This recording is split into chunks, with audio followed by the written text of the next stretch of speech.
Bonjour et bienvenue sur cette nouvelle vidéo. Aujourd'hui, on va aller du côté de Frontières, une fois n'est pas coutume, avec son directeur, Éric Ténier, qui vient de communiquer sur X pour se plaindre d'une agression qui s'est passée pendant ses vacances en Bretagne, où apparemment il s'est fait agresser violemment par des antifascistes. Et donc, on va voir qu'est-ce qui s'est passé ensemble, puisque Frontières est un sujet régulier de cette chaîne. Vous pouvez aller voir en description la playlist sur tous les sujets sur Frontières pour voir leur travail et comment ils fonctionnent. Donc n'hésitez pas à aller vous renseigner sur Frontières. Sujet récurrent, et donc on s'intéresse à cette agression. Donc Éric Ténier, ou Ténière, je ne sais pas comment ça se dit, directeur de Frontières Médias, donc média d'extrême droite. Il est également couramment invité comme chroniqueur ou débatteur sur CNews. Voilà pour situer un peu le personnage. Et donc il nous dit: j'ai été agressé cette nuit en famille à la fête de mon village de Ploua, en Bretagne, par une dizaine de jeunes antifas qui m'ont reconnu comme journaliste Frontières et chroniqueur CNews. On sait où t'habites, nazi, violente bousculade, prise au cou, gel d'alcool à la figure. Je vais porter plainte. Eh bien, tu as bien raison de porter plainte. Quand on se fait agresser, on doit porter plainte. Je suis journaliste en vacances chez moi et je suis scandalisé que ma famille et moi ne puissions profiter d'une fête de village en toute sécurité. Tout simplement parce que je suis un journaliste de droite. Non, tu n'as pas été agressé parce que tu es un journaliste de droite. Tu as été agressé parce que tu es un journaliste d'extrême droite. Et encore le terme journaliste, comme vous pouvez le voir dans mes précédentes vidéos sur Frontières, est un terme quand même à utiliser avec parcimonie, vu la qualité de votre travail. Mais soyons précis, ce n'est pas le journaliste de droite qui a été agressé, c'est la personne qui répand des idées d'extrême droite. Les antifas n'ont pas à dicter leurs lois. Que fait le maire Compin, Xavier Compin, du PC, qui a payé ce concert avec nos impôts? L'organisation d'événements municipaux doit permettre à tout le monde de participer sans avoir à se faire agresser. Non. Eh bien, c'est pas le maire qui t'a agressé. Le maire, il a organisé un concert dans un tout petit village. Il n'est pas censé organiser la sécurité en avance de personnalités qui viendraient dans ce tout petit village. Il avait une présence policière, tu le dis toi-même, qui n'était pas toute proche, mais en même temps, c'est une fête de village. Tu peux pas quadriller la fête de village de policiers à chaque coin du truc. C'est une petite fête de village en plus, donc il n'y a pas besoin d'un déploiement de forces de l'ordre important. Et comme tu as dit, comme tu vas le dire, ils sont intervenus, tu as pu les voir, etc. Donc attaquer le maire et citer le fait que ce soit un maire PC, je ne vois pas quel est l'intérêt dans tout ça. Avec moi, ma fiancée, dont la famille est originaire du village depuis des décennies, a également été violemment prise à partie. C'est intolérable. J'ai pris rendez-vous lundi matin à la gendarmerie pour porter plainte. Les policiers sont intervenus, donc sont témoins. Les policiers sont intervenus. LFI, l'extrême gauche et les antifas n'ont pas à faire leur loi chez nous. Ils sont une minorité violente. Alors qu'est-ce qu'on peut dire déjà de tout ça? On va regarder également son intervention. Moi, je ne cautionne pas du tout les actes de violence contre l'extrême droite pour plusieurs raisons que je vais expliciter, mais je peux comprendre également, je comprends, mais ne cautionne pas les personnes qui trouvent que c'est une bonne chose d'utiliser la violence pour arrêter ces idées. Les idées d'extrême droite, encore une fois, je suis obligé de le préciser à chaque fois avec Frontières, c'est pas juste une catégorisation de gens de gauche qui distraiteraient tout le monde d'extrême droite. Toute la philosophie du média Frontières, c'est de s'attaquer à l'immigration. Ils ont intégré un nouveau chroniqueur qui s'appelle Nicolas Faure, et il y a une vidéo sur lui dans la playlist. Nicolas Faure qui propage, qui diffuse sur ses différents médias à de nombreuses reprises ses théories sur la hiérarchie des races, la hiérarchisation des races par la biologie, par la génétique.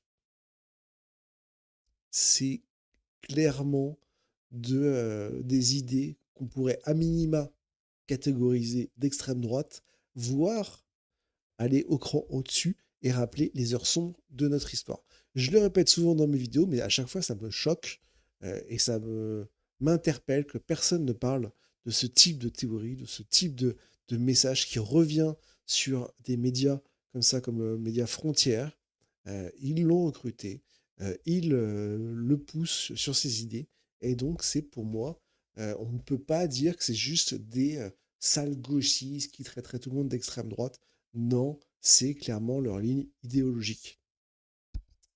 Donc, qui disent qu'il soit juste un journaliste de droite, c'est un peu culotté. C'est clairement toute leur ligne éditoriale est tournée sur l'immigration, sur la sécurité, sur tous les thèmes d'extrême droite. Ils propagent leurs idées. Ils sont très proches notamment de Sarah Knafo, qui est du parti d'Éric Zemmour, etc. Donc ils sont clairement d'extrême droite. Ils peuvent l'assumer. Il n'y a pas de souci pour ça.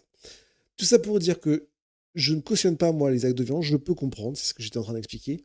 Je peux comprendre le cheminement de pensée qui amène des gens à se dire c'est une bonne chose, parce qu'ils se disent, bah, on ne peut pas les raisonner. C'est-à-dire que c'est pas des gens qui vont chercher le raisonnement, que ce soit incohérent, que par exemple, comme moi je le fais sur les médias frontières, à montrer clairement qu'ils disent n'importe quoi, qu'ils ne sont pas cohérents, ça ne marchera pas. Je sais que ça ne marchera pas. Parce que les gens ne vont pas pour la cohérence, pour le travail journalistique, ils y vont pour les idées d'extrême droite. Donc on ne peut pas les raisonner. Et donc certains se disent, bah, le seul moyen qu'on a, c'est de leur faire peur, c'est la violence, pour éviter qu'ils propagent ces idées, des idées qui eux-mêmes propagent la violence. Pourquoi on est aussi énervé contre ces idées? C'est que les idées portées par des médias comme Frontier bah, provoquent de la violence. On a pu le voir, le plus gros exemple, c'est en Espagne, par exemple, où il y a eu les émeutes contre l'immigration qui ont été énormément violentes. Il y a une vidéo là-dessus. C'est ce type d'idée-là qui est propagé. Les agressions islamophobes contre les musulmans explosent, au même titre que les agressions antisémites également, bien entendu. Mais il y a vraiment un climat, une tension du pays qui s'accroît et qui se renforce, notamment par bah, les idées d'extrême qui se propagent. Et l'extrême droite, avec toute la haine, toute la violence qui propage sur l'immigration, sur les personnes étrangères, sur l'islam, etc., ça provoque de la violence, ça provoque également bah, une extrémisation également de gauche, et donc ça crée des tensions encore plus fortes. Donc je comprends le cheminement, mais je dis que c'est contre-productif parce que ça radicalise encore plus les gens d'extrême droite. Ça va empêcher potentiellement des gens de s'exprimer, c'est-à-dire qu'ils vont avoir peur, ils vont pas s'exprimer, mais pour moi, c'est les gens les moins radicalisés et les moins forts, on va dire, dans leur discours. Donc ils vont laisser une place vacante à des gens qui, eux, n'auront pas peur de ces pressions-là et qui seront encore plus radicalisés et encore plus durs. Donc ça laisse une place qui va être prise par des discours encore plus néfastes. Donc c'est pour ça que pour moi, c'est complètement contre-productif. Et que je condamne toutes les violences.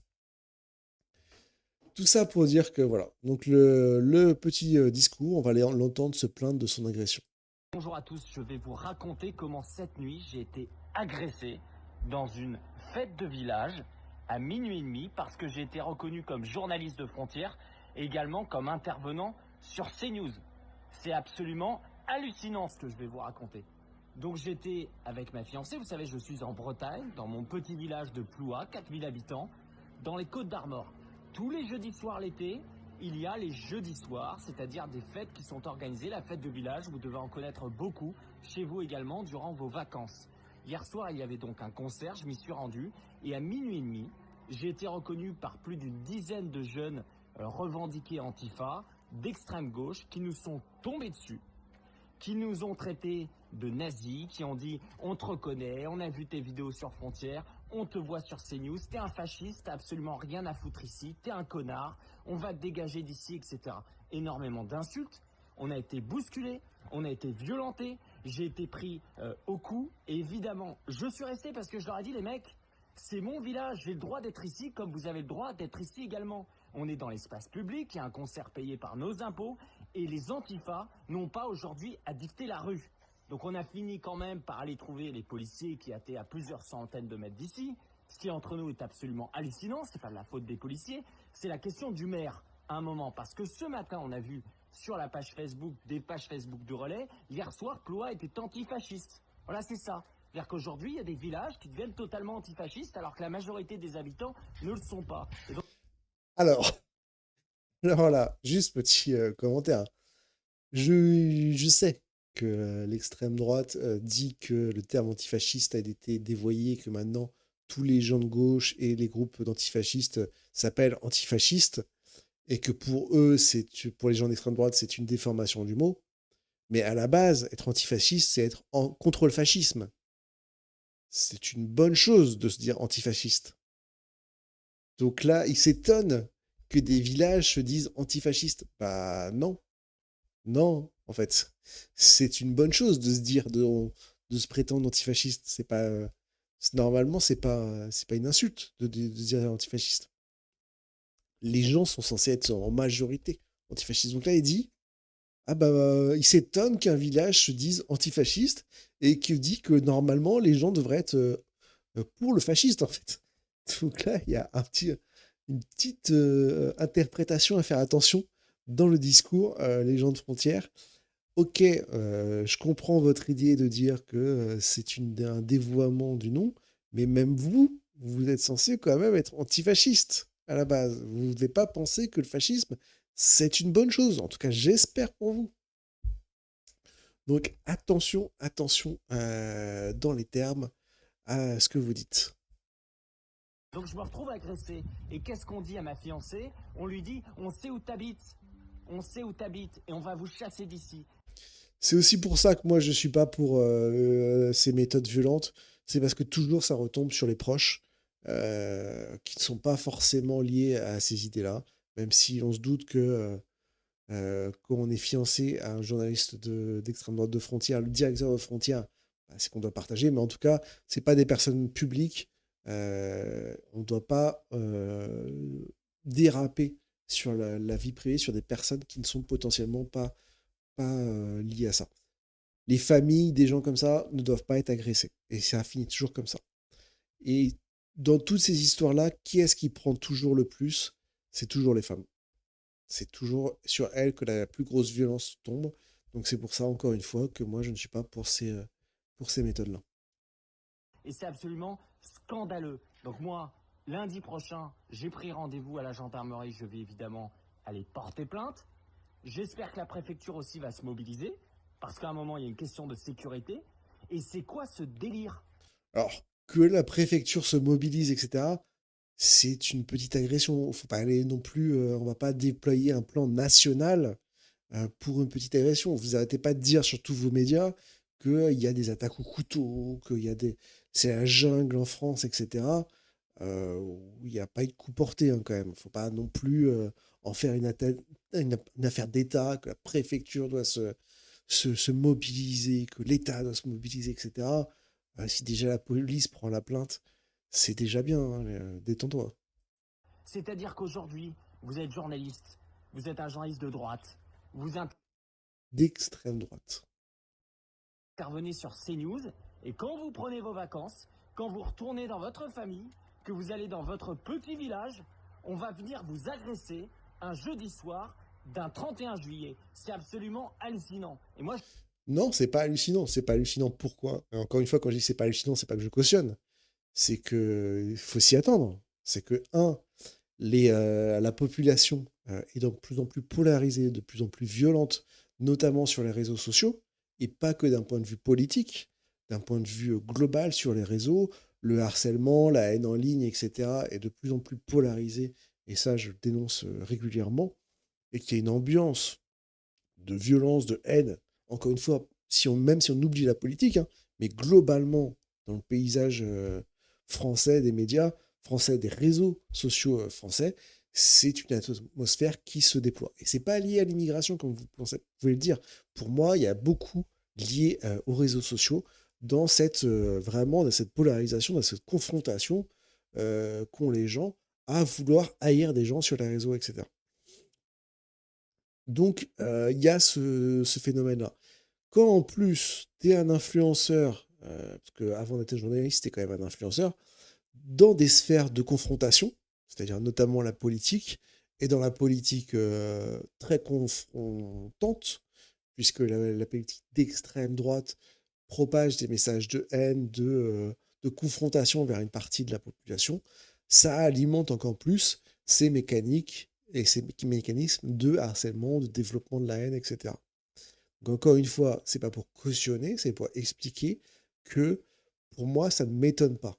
Euh, et que tous les influenceurs, tous les gens connus, à partir d'un certain niveau de famous, de fame, de reconnaissance, à partir du moment où ils sont un peu connus, bah, évitent ces événements grand public, puisque même s'ils ne sont pas d'un parti politique ou quoi que ce soit, qui sont sur les réseaux sociaux, eh ben, ils savent qu'ils peuvent comme ça rencontrer des gens qui ont de la haine contre eux. Donc les stars, entre guillemets, forcément, doivent plus se protéger. Et là, il se prend le mur du réel.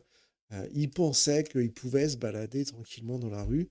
Non, malheureusement, et ça je le regrette, une personne connue sur Internet, sur les réseaux, sur les médias, a fortiori s'il est influenceur sur des thématiques qui génèrent beaucoup de confrontations, ne peut pas se balader tranquillement en France, parce que, et même dans le monde, parce que bah, y a toute cette haine qui est générée. Et encore une fois, pas parce que c'est des gens de l'immigration, quoi que ce soit. Il l'a pas précisé, hein. Si ça avait été des personnes de couleur ou des personnes musulmanes ou quoi que ce soit, il l'aurait précisé, vous inquiétez pas. Donc là, je suppose que c'était des personnes très très blanches. Et on est en Bretagne, dans un petit village. Je pense qu'il n'y a pas beaucoup d'immigration, donc ces personnes très très blanches. Donc c'est pas là l'immigration qui provoque cette insécurité. Pour moi, il y a une vraie question, un vrai problème de sécurité lié au réseau, et aux réseaux sociaux. Et on a des histoires tout le temps, encore une fois, même en sortant de la politique, hein, c'est pas un problème lié à la politique, mais des histoires d'influenceurs qui se font stalker, qui ont des érotomanes, qui les suivent, qui y a des gens qui les menacent, toutes les menaces de mort qu'ils reçoivent, les doxings, comme ça. Il y a un lore, toute une histoire de violence qui est liée au réseau. Et c'est ça qui se prend, qui s'est pris le mur de l'arrêté. Cette violence, ajoutée à la violence de la politique, qui a fait ça. Donc c'est pas hallucinant dans le sens où on doit s'y attendre. Moi, je serais demain, je m'en préserve, hein, mais je suis recruté par Frontière. Je n'oserais, j'aurais du mal à me dire, je vais me balader dans la rue en toute tranquillité. C'est, et de l'autre côté, pareil, hein. Moi, je serais recruté par LFI, parce que c'est toujours leur cible. Je serais recruté par LFI. Je me sentirais pas non plus en sécurité de me balader dans la rue, parce que je saurais qu'il y a des gens qui macèrent comme ça sur les réseaux toute une haine, toute une violence, et que rien que le fait de me voir voudrait m'agresser. Et ça, comme je vous dis, je cite là, de l'autre côté. Donc il y a quand même une notion, malheureusement, un déclic qu'ils doivent prendre sur leur sécurité pour éviter ça. Et tu ne peux plus vivre ta vie normalement au milieu de tout le monde comme un kidam. T'es célèbre, donc la célébrité déjà t'oblige à revoir ton comportement. Et encore une fois, je le regrette et je dis pas que c'est normal et il faut que ça change. Tout le monde devrait pouvoir se porter en sécurité. Et puis il y a le niveau confronté. Donc voilà. Je vais vous dire, toute la matinée, je me suis dit, bon, ben, je vais pas en parler. Je veux pas en parler parce que sinon, ça va faire trop de bruit, parce qu'évidemment, ça va scandaliser les gens, et j'ai pas envie de mettre la focale sur Ploie. Mais en fait, je me suis dit, c'est Bon, alors déjà, il dit que toute la matinée, il n'a pas voulu en parler, et il a commencé directement sa vidéo extrêmement remontée. Alors qu'il a eu le temps de décompresser, c'est pas juste après l'agression. Donc il s'est préparé, il s'est dit juste il faut filmer, et directement il s'est dit je vais partir sur un ton énervé. C'est un petit peu. Je vais dire c'est jeu, je lui en veux pas pour ça, mais il faut bien avoir notion de ces petites choses. exactement ce qui fait qu'à chaque Et juste, je vais remettre la dernière phrase. exactement ce qui fait qu'à chaque fois, ça va scandaliser les gens, et j'ai pas envie de mettre la focale sur Ploie. Il n'a pas envie de mettre la focale, mais il n'a pas arrêté de citer Ploie, son petit village. Il a même mis l'arrobase de la ville dans son tweet Donc il a quand même envie de mettre la focale sur Ploua. Je ne comprends pas l'intérêt. Je ne comprends pas l'intérêt, peut-être que vous le verrez plus que moi, de citer précisément le village. Ça donne encore plus d'indications à des gens qui voudraient s'en prendre à lui. Globalement, il dit exactement: je suis en vacances là, à cet endroit-là, au village de Ploua. Vous n'aurez pas de mal à me retrouver parce que c'est un petit village, que j'y vais régulièrement en plus, que la famille de ma fiancée est d'ici. Donc, si vous voulez m'atteindre, allez bien à Ploua. Alors, je dis pas que c'est une information introuvable, qui n'était pas connue, etc. Mais là, moi, je serais lui, je ferais attention. C'est quand même, c'est encore une fois regrettable, mais il met en danger ses proches, là, en mettant autant la focale sur ce village.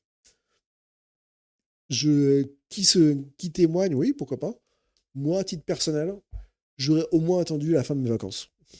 J'aurais au moins attendu la fin de mes vacances, me dire que je vais pouvoir terminer mes vacances tranquille, plutôt que me dire, bah là, je lance à toute la France une cible en disant, je suis ici.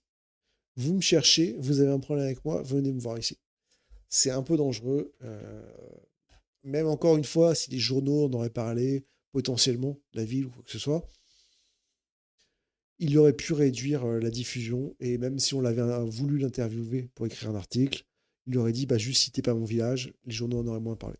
Mais bon, il met l'accent dessus. Mais en fait, je me suis dit, c'est exactement ce qui fait qu'à chaque fois, on subit comme des oufs. On subit tout le temps. Parce qu'on se dit, c'est les gauchistes qui tiennent la rue. Ben c'est faux. C'est faux. Je le sais, j'ai eu beaucoup d'habitudes. Vous dites que vous subissez. À l'opposé, comme je vous dis, il y a un fort sentiment, une forte augmentation des violences anti-musulmans, islamophobes, les violences racistes plutôt. Comme il y a également, vous allez me reprocher que je dis pas antisémite, mais il y a aussi une forte augmentation des actes antisémites. Les gens du côté opposé à vous subissent aussi ce type d'agression, ce type de violence provoquée par les discours que vous tenez. On a vu tous les actes d'arrachage de foulards, de violence, d'attaque des mosquées, etc., de propos racistes qui sont tenus. Tout ça, c'est aussi ce que vous provoquez. Donc je veux bien croire que vous vous sentez oppressé par les antifascistes et tous ceux qui essaient de lutter contre vous. N'oubliez pas que de l'autre côté, vous provoquez la même chose sur une autre partie de la population.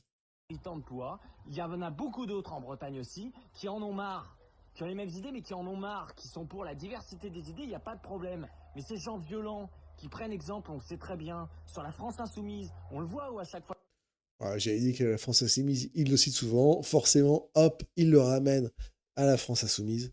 C'était obligé, c'est leur ennemi préféré. Jordan Florentin de Frontières, il est agressé, place de la Bastille, place de la République, qu'on est obligé de prendre des services de sécurité. Mais je ne pensais pas qu'en rentrant chez moi en plein été, Alors là, si tu pensais pas, c'est qu'encore une fois, t'es encore très très naïf. T'es pas au courant, t'es censé être un journaliste, t'es pas au courant des mécanismes actuels des réseaux, des médias et de la violence qui couve en France avec cette polarisation des idées. Soit, alors là, c'est une théorie qui me paraît plutôt réelle, c'est-à-dire que t'es vraiment pas renseigné et qu'en termes de journaliste, tu n'es pas au courant de de ce qu'est actuellement l'état de la population, donc c'est possible. Ou alors, soit tu fais semblant de pas savoir, mais tu ne peux pas découvrir ça, quoi. C'est euh, c'est quelque chose qui est prégnant dans notre société maintenant. Et encore une fois, pas que de ton bord politique. Les agressions de personnes de gauche sont aussi fréquentes. J'ai fait une vidéo il n'y a pas longtemps sur l'agression de Rima Hassan. Rima Hassan, elle sait très bien qu'elle ne peut pas se balader tranquillement en France, malheureusement. Elle sait très bien, elle se baladait à Paris, elle a filmé, elle s'est fait insulter, elle s'est fait crier dessus, elle s'est fait agresser par des personnes, et elle doit adapter son comportement. Tous les gens de la France insoumise, pas les plus publics, parce qu'il y en a plein qu'on ne doit pas connaître, mais les plus publics doivent faire attention dans leur comportement. C'est très regrettable, mais tu n'es pas censé découvrir, tu pensais être en impunité totale. Donc c'est peut-être que justement que ce sentiment, il n'est pas très fort. Parce que j'y pense maintenant, mais tu nous dis qu'on en a marre de ce climat de violence qui nous oppresse. Donc, tu décris ça comme quelque chose de hyper installé, et après, tu t'étonnes. Ah bah tiens, ça m'est arrivé, je découvre ça. Bah, soit c'est hyper installé, c'est fort dans la société, soit tu le découvres, mais ça peut pas être les deux en même temps, quoi. On vient m'emmerder, m'agresser, s'en prendre à moi et à ma famille, et ça, on laissera pas faire. Donc voilà, on a eu sa version, on a essayé d'expliciter. Encore une fois, moi, je suis contre les violences. On va peut-être me traiter de pipou, que on ne peut pas lutter contre ces idées-là sans violence. Je pense que c'est contre-productif. Contre-productif, encore une fois, ils se victimisent. Donc on va avoir tendance à recevoir du soutien. On a des gens, la plus grande partie des gens quand même, sont pas violents, parce que comme si je vous ai dit que la société est de plus en plus conflictuelle, il y a quand même une grande partie de la population silencieuse qui est plus pour l'apaisement et un peu les normies qui sont plus calmes. Donc eux, ça va les choquer. Donc ça les victimise, ça va choquer des gens.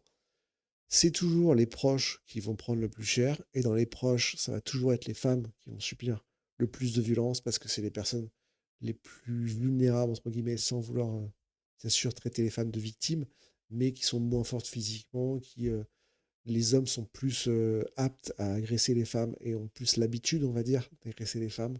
Et de toute façon, c'est celles qui vont prendre le plus de violence avec les familles. Donc ce n'est pas tolérable. Et encore une fois, ça va, ok, silencier et un peu mettre sous le tapis des gens pas modérés, mais plus fragiles ou qui sont moins attachés à ces idées-là. Ok, mais ça va laisser une place vide avec un fort sentiment de manque de représentativité. Et cet espace vide va être pris par des gens encore plus durs, qui, eux, n'auront pas peur de ces violences parce qu'ils sont encore plus durs dans leur discours, dans leur approche militante, etc. Et donc cet espace-là va être pris par des gens encore plus durs, un discours encore plus dur.